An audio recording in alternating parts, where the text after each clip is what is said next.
মধ্যযুগ মুখ চুন করে দুহাতে পাঁজর চেপে ফিরে যাচ্ছে নিজ অন্ধকারে। নীল গগনের ললাটে চন্দন ছিল, সেখানে হংস মিথুন নয়।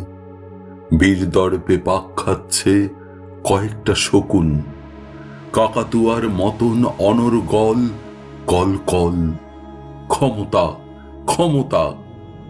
যেতে যেতে হঠাৎ কি মনে করে ফিক করে হেসে মধ্যযুগ ঘুরে দাঁড়িয়েছে। কে দেখেছে? কে দেখেছে? দাদারা দেখেছে, দিদিরা দেখেছে। মধ্যযুগ মুখ চুন করে দুহাতে পাঁজর চেপে ফিরে যাচ্ছে নিজ অন্ধকারে।